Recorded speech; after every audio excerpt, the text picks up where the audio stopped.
Começa agora um programa que traz tudo sobre o livro mais lido em todos os tempos.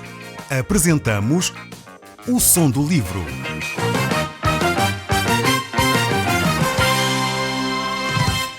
Seja muito bem-vindo. Neste podcast vai encontrar o livro mais conhecido e lido em todo o mundo.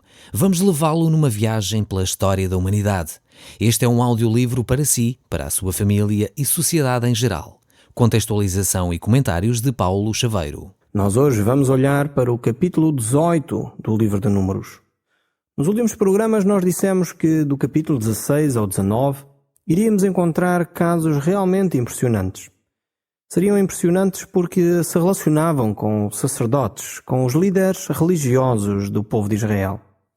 Nós vimos que no último capítulo que estudámos, no 16, vimos como Coré era um líder religioso importante da tribo de Levi e que se rebelou contra Moisés e Arão. Ele pertencia ao serviço sacerdotal. Ele procurou instigar o povo contra Moisés e contra Arão. E infelizmente tudo terminou em desgraça para ele, assim como para os revoltosos. Deus teve de intervir de uma forma clara, mostrando que tinha sido ele que tinha chamado Moisés e Arão para o serviço que eles desempenhavam. Não era algo que homens pudessem agir para contrariar a vontade de Deus. No capítulo seguinte nós vimos como o povo se revoltou ainda contra Moisés e Arão. Pelos vistos, aquelas mentiras, intrigas que Coré tinha desenvolvido fizeram eco na mente e nos corações daquele povo. Então o povo se revoltou. Diziam que de facto Moisés e Arão não estavam a dirigir bem as coisas. E de alguma forma eles insurgiram-se contra os seus líderes. E nesse momento vemos como a liderança de Moisés é fundamental. Ele intercede pelo seu povo, intercede diante de Deus para que de facto o seu povo fosse poupado. E esta atitude de Moisés faz-nos lembrar Jesus Cristo. Faz lembrar Jesus quando estava na cruz. Quando ele clama ao Pai dizendo: Pai, perdoa-lhes, porque eles não sabem o que fazem. Ainda nestes textos que temos vindo a analisar ultimamente, vemos que Deus faz com que a vara de Arão, o sumo sacerdote, dê flores e frutos. Ora, é bom lembrar que esta vara era uma vara velha, seca, uma vara que já não tinha vida, que era usada por Arão há muito tempo, onde ele caminhava com ela pelo deserto. E milagrosamente Deus faz com que aquela vara que estava morta, que já não dava fruto, desse amêndoas. O que Deus disse ao seu povo por meio deste assunto, deste milagre. Deus disse que o sacerdócio de Arão tinha sido dado por ele e tinha todo o apoio da parte de Deus. Que Arão era um homem que tinha autoridade dada pelo próprio Deus, tinha uma autoridade divina, pois foi Deus que o chamou para ocupar aquele cargo. A vara de Arão, podemos dizer que ressuscitou. Foi como Jesus Cristo que ressuscitou. Hoje Cristo se acha à direita de Deus e intercede por cada um de nós. Ele é o grande sumo sacerdote, diz o livro de Hebreus. E é algo impressionante e ao mesmo tempo encorajador ver que Cristo Jesus está ao nosso lado. Está conosco num momento difícil. É Ele que nos acompanha e é Ele que nos dá acesso com confiança ao trono de Deus. Ele é o intermediário entre nós e Deus. Você não precisa de outro intermediário. Não precisamos de qualquer outro artefacto para nos relacionarmos com Deus. Jesus é aquele que nos concede todos os privilégios de poder falar com o Pai diretamente. Você que me está a ouvir tem essa oportunidade neste momento de dirigir a Deus a sua oração. Não precisa dirigir a sua oração a mais ninguém. Só Deus Pai, de facto, responde às nossas orações e Ele o faz através do sacerdócio de Jesus, através do sacrifício de Jesus Cristo. Foi Jesus e mais ninguém que morreu naquela cruz para que nós pudéssemos ter um relacionamento com Deus. Mas se por um lado Ele foi crucificado na cruz, se por um lado Ele morreu naquela cruz, por outro lado, à semelhança da vara de Arão, Ele ressuscitou e está à direita do Pai, a fim de cada um de nós podermos ter relacionamento intenso com o próprio Pai. Agora vamos para o capítulo 18, onde vamos encontrar aqui os deveres e os direitos dos sacerdotes. Nós não vamos gastar aqui muito tempo nestes textos, porém vamos salientar aqui algumas pequenas lições que nós podemos aplicar aos nossos dias ainda hoje. Então vamos ler a partir do verso 1. Diz assim, Números capítulo 18, verso 1. O Senhor disse a Arão: Tu e os teus filhos e toda a tribo de Levi serão responsáveis pelas faltas cometidas contra o santuário. Podemos notar aqui que é uma grande responsabilidade que estava sobre Arão, os filhos de Arão e toda a tribo de Levi, de cuidar do tabernáculo, de cuidar do santuário de Deus. Esta era a sua tarefa principal e ela deveria ser feita com toda a responsabilidade e com todo o cuidado. Eles tinham de dar contas pelo seu trabalho, pela forma como cuidavam do santuário. E o verso continua: Mas a responsabilidade pelas faltas cometidas no exercício das funções sacerdotais recai sobre ti e sobre os teus filhos. Se por um lado toda a tribo de Levi era responsável pelo santuário, por outro lado Arão e os seus filhos eram responsáveis pelo trabalho em si. Arão tinham esta responsabilidade acrescida, sendo eles os responsáveis pelos exercícios das funções sacerdotais. Deus quer dizer aqui que Arão deveria ter mais cuidado a olhar para a forma como os sacerdotes praticavam o seu sacerdócio. E Deus queria então chamar a atenção de Arão e dos seus filhos para que eles andassem em humildade, mas com um grande sentido de responsabilidade e um grande sentido de espiritualidade também. Que eles entendessem que deveriam cuidar das coisas que eram concernentes ao trabalho de Deus. Todos os sumos sacerdotes que viriam no futuro, eles deveriam ser homens humildes, homens com um grande sentido de responsabilidade. E seria muito bom se nós hoje olhássemos para a nossa volta e os líderes, sejam eles religiosos ou não, assumissem as suas responsabilidades, tivessem este grau de compromisso com as coisas. No fundo, todos eram responsáveis pelo santuário, mas Arão e os seus filhos eram, digamos assim, responsáveis pela forma como o sacerdócio era exercido. Então eles deveriam ter cuidado quando escolhiam alguém para determinada tarefa. Eles eram responsáveis, como é óbvio, pela forma como cada um fazia a sua parte, mas ao mesmo tempo Arão e seus filhos eram responsáveis, eram os chefes, digamos assim, dos sacerdotes. Em última análise, era a eles que Deus iria pedir contas se alguma coisa corresse mal no serviço sacerdotal. Era bom que no nosso meio os líderes assumissem este sentido de responsabilidade. E infelizmente vivemos num país onde nunca se encontram responsáveis para nada. Há crises, buracos financeiros, situações que são dramáticas, acidentes nas estradas, buracos que ficam por tapar, coisas desse tipo, e nunca se encontra o responsável. Nunca se encontra aquele que de facto não fez a sua parte. Aqui Arão e os seus filhos, e a palavra de Deus nos mostra que os líderes devem ser chamados à responsabilidade pela autoridade que têm e pela responsabilidade que lhes foi concedida. Eles devem ser chamados à responsabilidade. Continuando, o verso 19 nos diz: Todas as ofertas sagradas que os israelitas trouxerem ao Senhor, dou-te-os a ti também, e aos teus filhos e filhas, como direito perpétuo. É uma aliança eterna selada com sal diante do Senhor, para ti e para os teus descendentes. O Senhor disse a Arão: Tu não receberás herança em Canaã, com as outras tribos, nem terás uma parte com elas. Eu é que sou a tua herança e a parte a que tens direito entre os israelitas. Notamos aqui que Deus está a preparar o sustento, a providenciar o sustento para os levitas, que foram separados por Deus para o serviço religioso. Deus quer que eles prestem um serviço exclusivo no santuário. Porém, por causa disso, eles têm de ter sustento próprio, ter o sustento garantido. E o povo é que deveria trazer então estas ofertas, os seus dízimos, para o sustento dos sacerdotes. Todas as tribos iriam receber uma parte no território que iriam ter quando entrassem na terra prometida. Porém, a tribo de Levi estaria completamente dedicada e exclusivamente dedicada ao serviço sacerdotal. Não teriam qualquer território para si. Não haveria qualquer campo para cultivar. Então, como é que eles vão viver? Como é que eles vão ter condições de comer, alimentar as suas famílias? Bem, Deus aqui diz que eles viveriam das ofertas e dos dízimos do povo. Foi o que Deus determinou. Deus disse então que o povo, como tinha forma de se sustentar, teria os seus territórios, as suas terras, eles deveriam então trazer o dízimo, deveriam trazer as ofertas para Deus. Infelizmente, por causa de alguns exageros cometidos, muitas vezes em algumas comunidades, quase este assunto fica como um assunto tabu, mas a realidade é que a Bíblia fala dele. É Deus quem coloca as orientações sobre as ofertas e sobre os dízimos.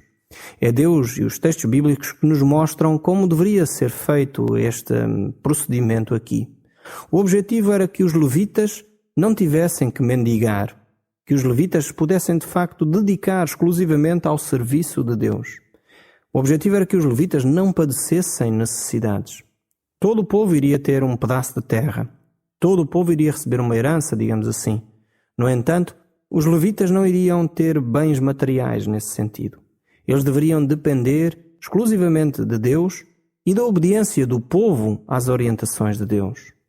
Hoje, os ministros de Deus que vivem exclusivamente para o serviço de Deus também de alguma forma vivem desta relação e esperam que o povo obedeça a Deus nesta área. Devem também dar o seu dízimo, as suas ofertas. Eu creio que mesmo os sacerdotes aqui deveriam ter esta atitude. E é claro que sim, eles deveriam também dar o seu dízimo. Eles também deveriam, porque isto é um sinal de gratidão a Deus. O dízimo é preciso que seja dito, ou as ofertas, não é uma atitude de comprar os favores de Deus. Isto tem que ser dito de uma forma muito clara. As ofertas que nós fazemos a Deus, sejam elas em géneros ou em dinheiro, não é também um investimento. Às vezes as pessoas têm esta ideia, ok, eu vou dar o dízimo que é para receber então depois muito mais. E esquecem-se que esta oferta, esta atitude de dar o dízimo, é uma atitude de gratidão para com Deus. É algo que eu devo fazer do meu coração e dizer, em sinal de gratidão a Deus, como Deus me deu tanto. E neste caso aqui, o povo de Israel, Deus tinha dado territórios para eles, tinha dado terras a eles. Então, em sinal dessa gratidão para com Deus, eles deveriam trazer os dízimos e as ofertas. E os sacerdotes, apesar de receberem e não terem, digamos, o seu próprio território, eles também deveriam ter essa atitude de gratidão para com Deus. E os ministros de hoje devem também dar os seus dízimos e as suas ofertas, porque isto tem a ver com o relacionamento de cada um com Deus. Diz assim o verso 25 aqui do nosso texto bíblico. O Senhor disse a Moisés que comunicasse ainda aos levitas as seguintes ordens. Agora Deus vai falar não ao povo, mas aos levitas. Então tomem atenção. Quando receberem dos israelitas as décimas que vos destinei como paga, devem pôr de parte 1/10 dessas décimas, para as oferecerem vocês próprios como tributo ao Senhor. Como vemos aqui, os levitas também deveriam dar o seu dízimo. Tinham de entregar para o trabalho do Senhor 10% do seu sustento. O trabalho de Deus é sustentado e mantido pelas ofertas do povo, mas é feito com sinal de gratidão a Deus. E os levitas também deveriam estar gratos a Deus e por isso deveriam também dar o seu dízimo e dar as suas ofertas. O verso 28 continua. Desse modo, também vocês pagarão tributo ao Senhor por todas as décimas que recebem. Entreguem essa parte ao sacerdote Arão. E de todos os dons que recebem, devem pôr sempre de lado a parte melhor, como tributo para o Senhor, e essa é a parte que me fica consagrada. Mais uma coisa, depois de terem retirado a parte melhor para o Senhor, o resto das décimas será para vocês, como qualquer produto da eira ou do lagar. Podem comer delas e em qualquer lugar com a vossa família, pois trata-se do salário que recebem em troca dos vossos serviços na tenda do encontro. Se retirarem das décimas a parte melhor para o Senhor, não cometerão o pecado de profanarem o que os israelitas consagraram e não correrão o risco de morrer. Vemos aqui que é interessante que Deus mostra que a melhor parte é sempre consagrada para Ele. Porquê? Qual é o objetivo? O objetivo é de podermos dizer exatamente que Deus é o principal na nossa vida. Deus é o Senhor da nossa vida. E se nós, talvez a uma pessoa de respeito, nós entregaríamos uma boa coisa? Vamos supor que queríamos presentear talvez um familiar importante, talvez o Presidente da República, um ministro qualquer. Certamente nós não iríamos dar qualquer coisa.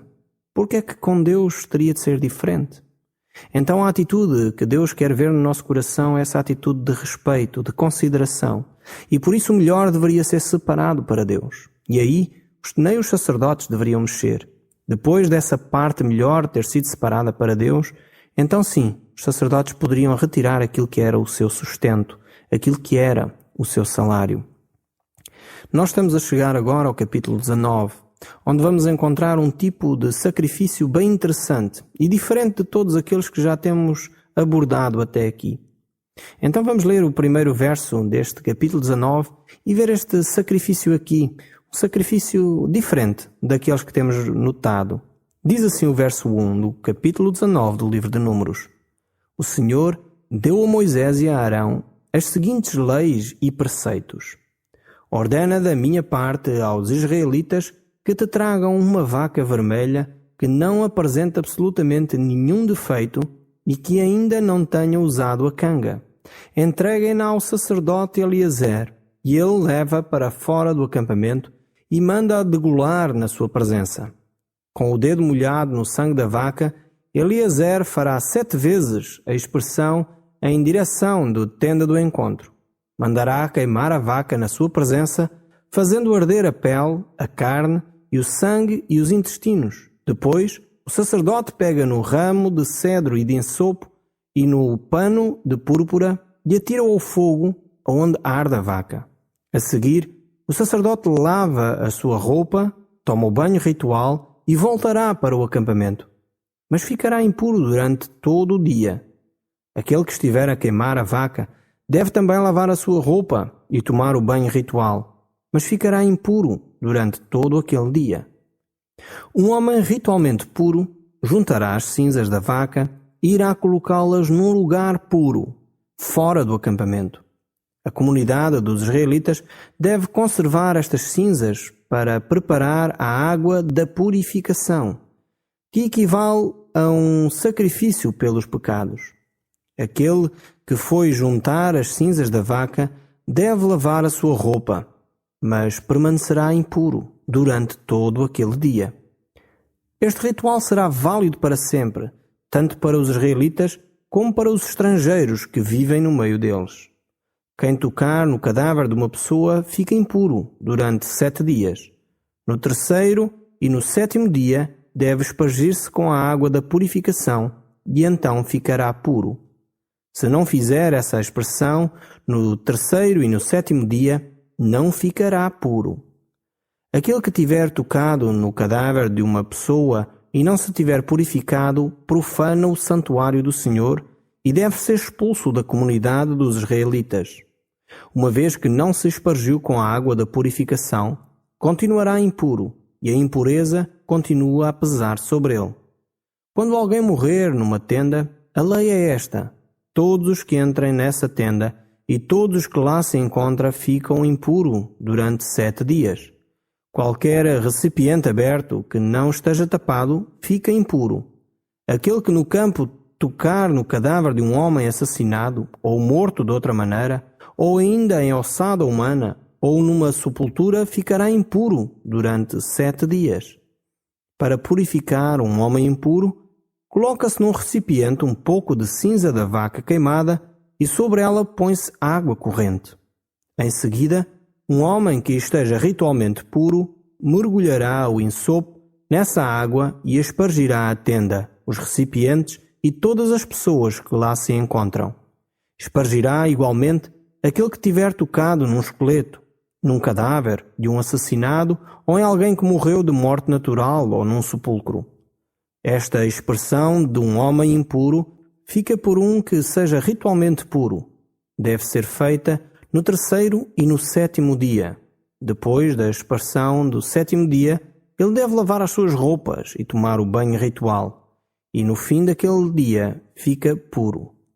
O homem impuro que se não tiver purificado deve ser expulso do povo de Israel, pois profanou o santuário do Senhor. não se purificou com a água da purificação, portanto continua impuro. É uma lei perpétua para os israelitas. Aquele que tiver feito a expressão com a água da purificação deve lavar as suas roupas, e aquele que tocar nas águas da purificação ficará impuro durante todo aquele dia. Tudo o que um homem impuro tocar fica também impuro, e quem tocar num homem impuro fica igualmente impuro durante todo aquele dia. Temos aqui um texto bíblico bastante longo, a leitura foi longa, mas era importante nós compreendermos o contexto deste sacrifício. Temos aqui, como eu já disse, um sacrifício um pouco invulgar. Ele é invulgar, em primeiro lugar, porque o animal sacrificado é um animal fêmea. Depois também é invulgar porque a cor desta novilha é uma cor estranha, vermelha. Eu não sei se de facto era pintada ou se é uma raça, alguma raça especial. Porém, a orientação divina aqui requer que esta novilha seja perfeita, seja sem defeito. Não tenha nunca sido um novilho de trabalho. Então esta novilha deveria ser completamente queimada e as suas cinzas deveriam ser misturadas com a água para a expressão das purificações, para ser usada para purificar as pessoas ou os utensílios. Deveria ser também queimado com esta vaca 2 paus e um pano de púrpura. Eu creio que, de facto, este texto aqui nos aponta, mais uma vez, para a pessoa de Jesus Cristo. Foi ele, de facto, que foi vestido com uma túnica de púrpura e pendurado no madeiro. E, de facto, foi o seu sangue que nos purifica a cada um de nós. Eu creio que este texto nos reporta para essa relação entre a nossa vida e o próprio Deus. Aqui os filhos de Israel, que estavam em peregrinação pelo deserto, eles nessa caminhada certamente teriam pecados que cometiam e Deus tinha dado orientações que cada vez que houvesse pecado, eles deveriam então fazer os sacrifícios no tabernáculo. E aqui Deus mostra que quando não era possível ter o tabernáculo armado, então esta água da purificação que era misturada com estas cinzas desta vaca queimada serviria para purificar o povo em qualquer altura. Ou seja, Deus não queria que o povo estivesse a viver em pecado de uma forma consciente, aguardando para que o tabernáculo fosse montado e só aí então se oferecesse o sacrifício. Deus estava a dar uma forma para que o homem a qualquer tempo, em qualquer altura, se pudesse relacionar com Deus e pôr bem com Deus. Este era o objetivo deste animal sacrificado. Assim como foi o objetivo de Jesus Cristo ao ser sacrificado por nós, para que nós pudéssemos relacionar-nos com Deus. O Som do Livro, uma produção da Rádio Transmundial de Portugal.